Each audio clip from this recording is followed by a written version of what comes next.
Kur vajzat egzaltoheshin aq shumë se që të hiqnin mbathje dhe t'ja hidhnin këngëtarit në skenë, këtë e kanë bërë për një këngëtar me ngjyrë të muzikës blues.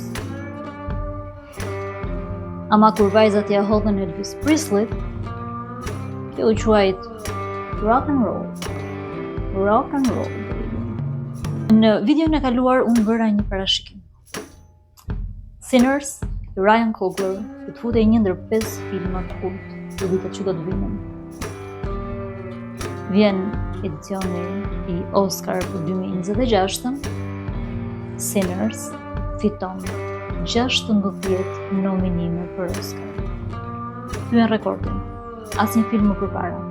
Është filmi i parë që merr 16 nominime për Oscar. Praktikisht të gjitha kategoritë. Aktor kryesor, aktor jo kryesor, muzik, kinematografi, grupi, casti aktorëve, montazh, fotografia. Praktikisht i ka përfituar të gjitha nominimet. Ndërkaq, 2 çmime i ka të fituara. Janë çmimi për kolonën zanore më të mirë dhe për arritjet më të mëdha në box office. Por nuk është vetëm punë teknike për shumë mirë. Mbi të gjitha është se Coogler sjell një film për lirinë personale, për lirinë e vërtet, për lirinë që mund të lahet me gjak. Dhe guxon që të vendos përpara një film që të bën të shohësh përmes shijimit se ky është një film që shijohet, edhe shijohet shumë. Personalisht nuk ka shijuar shumë. Edhe jo këshilloj të gjitha. Edhe pse është i zhanrit horror. Është i zhanrit horror për një arsye që do t'ju them më vonë, por shumë mirë mund të thuhet që një pjesë të mirë të tij është dramë, është musical, vetëm për një pjesë muzikore ku një personazh i ri që ka kitarën në dorë me një talent të përsosur, vetëm për atë lloj skene, për atë lloj muzikaliteti dhe për atë lloj kërcimesh dhe për gjithçka që përfshihet në atë vorbull, vetëm për atë mjafton të shikoni. Është ndryshe për asaj. Shumë ndryshe, është bukur, është shumë e bukur, është e thellë.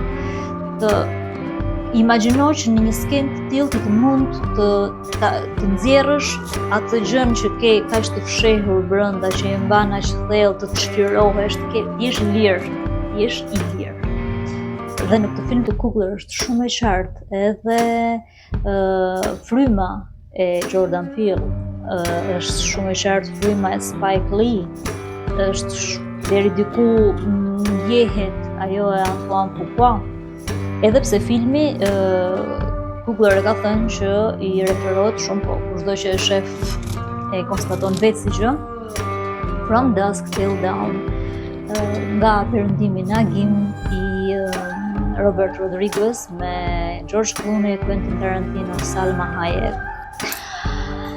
Kjo është historia e 2 vëllezërve binjak, dhe pse të ndryshëm nga njëri tjetri, Smoke dhe Stack, që kthehen nga Chicago, ku kanë punuar për Al Capone, pasi janë kthyer edhe nga lufta e parë botërore dhe i kanë mbijetuar luftës së parë botërore, i kanë mbijetuar punës me Al Capone, i kanë mbijetuar jetës edhe të gjitha represioneve si njerëz me ngjyrë që janë, kthehen në deltën e Mississipit në jug të Amerikës në periudhën e viteve 30 mbas sklavizmit, duke dashur të investojnë të gjitha paratë e fituara në Chicago. Por Mississippi, edhe pse është mbas sklavizmit, është akoma në ligjet e të famshmit Jim Crow, që është plani i famshëm KK, plani, nuk do t'ja them emrin, që përndiqte natën me kapuçat e bardhë të vendosur, përndiqte njerëzit me ngjyrë të zonës, për t'i masakruar dhe eliminuar në mënyra të djallësore.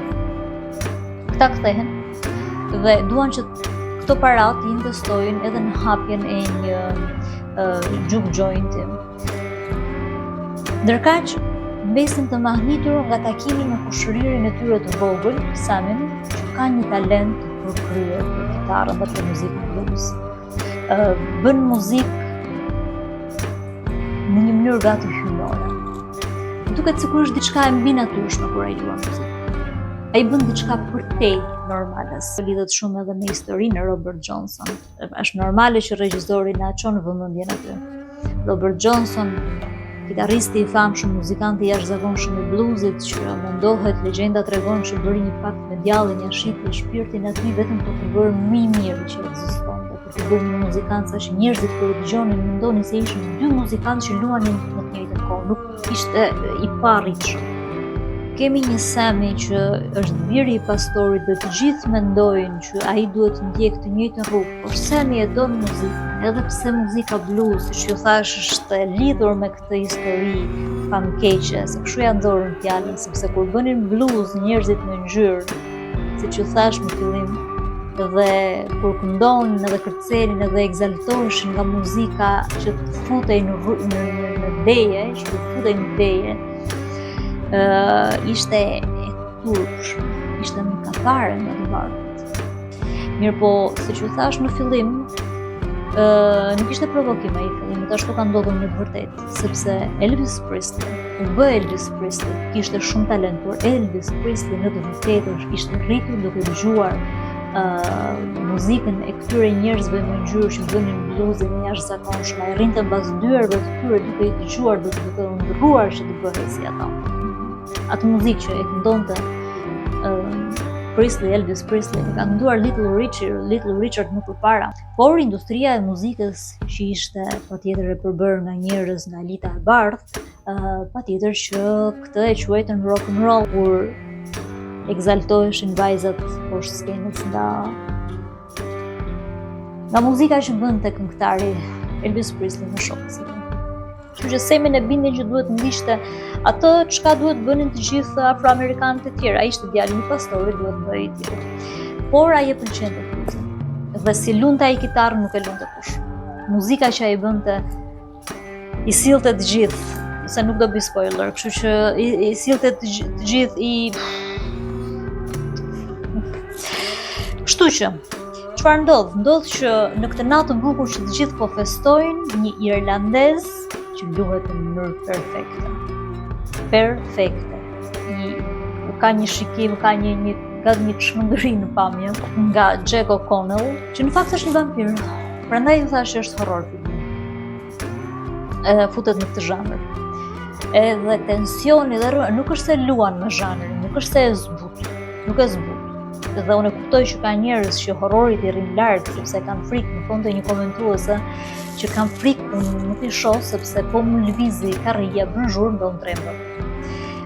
Por në fakt horrori është bërë për njerëz që pikërisht t'i zhdukin, t'i shohin në sy frikrat e tyre edhe t'i eliminojnë.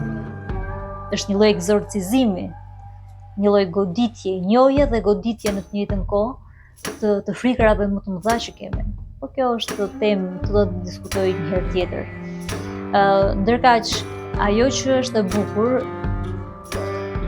vampiri është irlandez, është një emigrant irlandez, sepse pastaj do të shihni se çfarë ndodh në momentin që shfaqet ky vampir, edhe bën edhe disa të tjerë për vete, aty pastaj fillon loja. Aty ti e kupton që është me të vërtetë zhanri I horrorit dhe nuk është horror, është mjaftueshëm I mirë I bërë.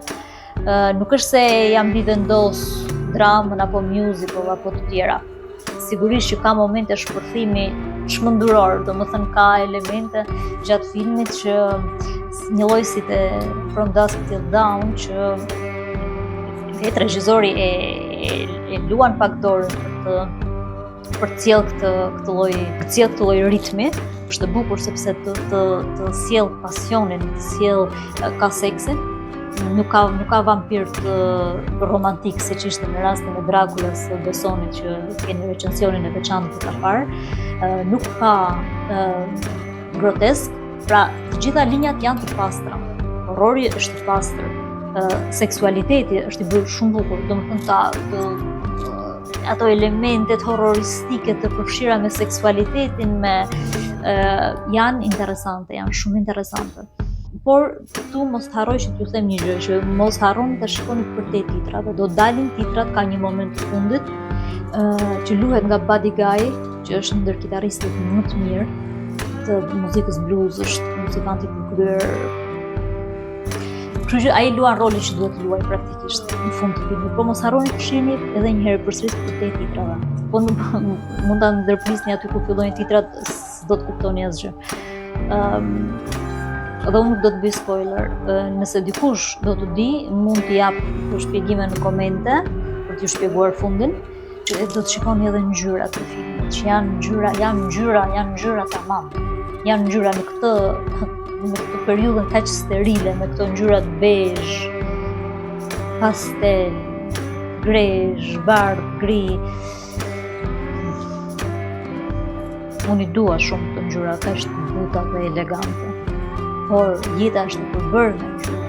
Jeta ka ngjyra të forta. Jeta ka elemente të natyrës, që nuk janë gjithmonë vetëm bysh. Prandaj ky film është i bukur sepse ka ngjyra të fuqishme. Kjo është fotografia. Ngjyra e kuqja, e verdha e flagëve. Është dizëllimat që janë në ajër kur flagët shpërthejnë. Bluja është e fuqishme, ngjyrimet janë të ngrohta, janë gati të përfshirëse, duket sikur kullon, sikur e ndjen ngrohtësinë e zjarrit, e ndjen frikën që ndodh përmes këtyre ngjyrave, përmes montazhit të duhur, ritmit të duhur që ka filmi. Pra, pjesët nuk është se flenë, në vërtetë gjysma e parë e filmit mund të jetë paksa slow burning, domethënë fillon gradualisht edhe fillon edhe rritet pastaj filmi, po rritet dhe nuk përfundon më deri në fund, që mbas titrave, siç u thash, që duhet ta shihni patjetër për të kuptuar edhe mesazhin final të këtij filmi, që është i rëndësishëm, është i fuqishëm. Këta janë regjizorë që me të vërtetë po përdorin çdo lloj elementi, çdo lloj alegorie në zhanret që ndjekin, jo më kot kapin filmin horror, pra zhanrin e horrorit, sepse vetëm zhanri i horrorit mund të vendos përpara vetes të frikrat e tua më të mëdha, sepse vetëm zhanri i horrorit të bën të ndjesh si gati pak zhanre të tjera. Të bën të ndjesh, nuk të bën shumë të mendosh, por të bën të ndjesh. Ata mund të flasin aq bukur për kulturën e tyre, për racën e tyre, për elementet sipërore që kanë. Ata vampirë të vendosur në film nuk janë për kot. Janë për të treguar se edhe djalli kërkon muzikën e këtyre njerëzve, sepse përmes kësaj muzike arrin që të marrë, të futet dhe të kuptoj të gjitha elementet që janë, të gjitha mendimet dhe ndjesitë e atyre që marrin pjesë aty. E do këtë lloj muzike sepse bën bashkë të gjitha kohrat, dhe ai mund të ketë akses në mendjet dhe dijet e njerëzve ndër breza. Kaq të fuqishme e paraqesin muzikën e tyre. Imagjinoni sikur të bëhej një film për Osman Takën, për vallen e Osman Takës. Siç po bëjnë këta regjizorë, që në çdo film të njëri tjetrit fusin frymën e kolegut, nuk e anashkalojnë kolegun. Dhe nuk bëjmë punë mediokre të puna që bëjmë, me regjinë që bëjmë, me filmat që bëjmë. Përkundrazi, dhe shkojnë duke forcuar frymën e kulturës së tyre, duke i treguar botës se çfarë dinë ata të bëjnë. Përmes artit, kinemaja është e fuqishme, kinemaja mund të shndërrojë jetën, një film, ta shndërron jetën, arrin të bëjë katarsis, ta ndryshoj me vëzhgimin e 1 orë gjysmë film, 2 orë film, mund të ndryshoj jetë. Dhe këta regjizorë e dinë shumë mirë, shtarti i shtatë, i përdorin pikërisht për t'i treguar botës se çfarë niveli kanë. Teti, dy binjak, luan nga Michael B. Jordan, që bën një punë shumë të mirë. Nuk është ndonjë aktor me ndonjë plasticitet jashtëzakonshëm, por për këtë lloj filmi funksionon krejt bukur, plus që mbështetet pastaj edhe nga aktorë të tjerë nga një cast realisht që gjithë secili punën e tij aktorojnë bukur shumë. Kemi një Delroy Lindo që jemi mësuar të shohim aktorët e vjetër që kur marrin role në këto filmat kështu tentojnë të bëjnë atë që kanë bërë gjithmonë, por në fakt Lindo bën një punë të bukur sepse i përshtatet çdo lloj roli që i jepet dhe e luan me pasion, atë që duhet të bëjë çdo njeri me profesionin e tij. Kemi një Umi Mozaku që është një grua me ngjyrë, me një formë trupore femërore, e kolme, e bollshme, me këto karakteristika fizike shumë bujare, e lidhur ngushtësisht e lidhur me tokën, e lidhur me rrënjët, e lidhur me kulturën, e lidhur me historinë e popullit të saj. Kemi një Hailee Steinfeld në rolin e Maryt, pastaj që është ishe dashura, por që akoma ka mbetur me peng për vllajën tjetër që në një vend si Mississippi, dhe edhe pse mbas skllavizmit, ai e dinte shumë mirë, edhe pse e donte Maryn, e dinte shumë mirë që ajo do të gjindej më mirë me një bashkëshort të bardhë. Aktoria që e luan Maryn, duke qenë se ka një rol dyfish, e luan shumë bukur. Mes vajzës së dashuruar në fillim që duhet të hiqej se ishte i përkiste racës së bardhë duke mos qenë, dhe pastaj ajo transformimi që i vjen. Mua më ka pëlqyer pafund edhe aktoria që luan Parlinën, Jaime Lawson, një femër me lëvizje gati feline, një muzikalitet i çdo elementi të trupit të saj, me një sensualitet të paparë. Pak aktore mund ta bëjnë, që e ka natyrale. Kam shiju pafund sepse është film për të shijuar, sepse ka dinamik, sepse ka histori, sepse fundi është shumë i bukur, ka moral. Dhe mos u friksoni nga fakti që është një zhanër jovo. Nuk e shoh, horrori nuk është zhanri i horrorit, është zhanri më intelektual në historinë e kinemas, po nuk do ta zgjas. Pra, liria e vërtet u dashka të paguhet me çmime shumë të larta. Vetëm sepse ti nuk ke mundësitë e dikujt tjetër, sepse ke ngjyrën e lëkurës ndryshe nga dikush tjetër, sepse ke origjinën ndrysh nga vendi ku jeton, sepse flet një dialekt tjetër, sepse ka shumë elemente që ti duhet t'i plotësosh sipas njëjtësisë që ka vendosur shoqëria, dhe të gjithë homologohen, të gjithë bëhen njësoj, në një jetë jetuar njësoj, vetëm sepse kështu kanë vendosur për ne. Dhe kush nuk e do më këtë lloj jete, dhe do lirinë që veti Madhi Zot ja ka caktuar, ja ka dhënë që me lindje është e drejtë natyrore, është e drejtë e lindur, duhet të paguajë një çmim shumë të shtrenjtë. Shumë të shtrenjtë.